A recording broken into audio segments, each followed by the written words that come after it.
We've mentioned in the last two interviews that the average Catholic family finds themselves very much alone in some ways, because they're not getting the usual leadership from the local bishop or local parish. What recourse then do they have? Well, the big question behind the question you're putting, Bernard, is as follows.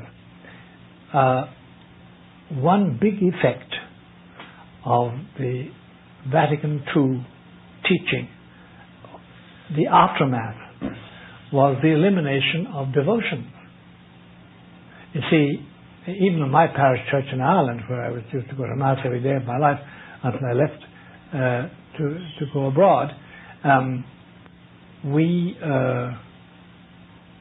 I found in as early as 1972, they were destroying all the statues, they were removing the confessionals, they were taking down the stations of the cross, they wanted to remove the beautiful marble altar rail, get rid of it altogether, and turning the church around, turning the altar around to face the people. It's a huge, beautiful marble Italian altar. What philosophy lies behind that? Because there have been many churches that have been just gutted in the way that you've just described. A hatred of traditional Catholicism. A hatred, complete hatred of it. The culmination for me as a Jesuit was when the general of the Jesuits, Rupe was his name, Pedro Rupe, is dead now, wrote a letter in 1978 or 79, to his Jesuits asking them what they thought of devotion to the Sacred Heart. And a good majority wrote back and said that they were disgusted by it. And that's such a change of heart, change of mind about a devotion which was confided to the Society of Jesus, to the Jesuits, by the Lord himself, through Margaret Mary and Saint Claude de la Colombière. What was born out of the Vatican II and the reforms, the so-called reforms, was a positive hatred of Catholic devotions.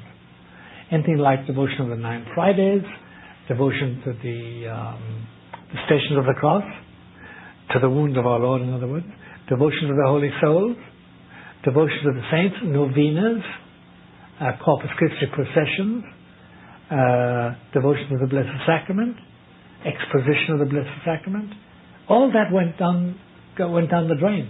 Do the authorities realize the pain that they cause the faithful when they take these supports away? No, because they had lost their faith. They want to get rid of it anyway. It didn't mean anything to them. And they sold it, and there were shops up to about 1985 or 86 in New York, they're no longer there now, which specialized in chalices and tabernacles and vestments and utensils for Mass and candlesticks and candelabras and everything else. And they were all there lying on patents, and they'd all once contained the body and blood of our Lord Jesus. They're all now in these junk shops. They're all simply sold for money, because they didn't need them any longer. They had plastic cups and plastic chalices, if they had any chalices at all. So these new clergy just thought of all that stuff as being superstitious. Yes, that's right. Flotsam and jetsam, and get rid of it finally. And then statues to St. Anthony and St. Jude, and statues of Our Lady of Lourdes, and statues of Teresa of Lisieux. All that garbage in their eyes.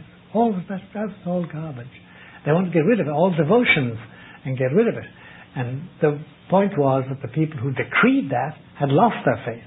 They no longer believed these things.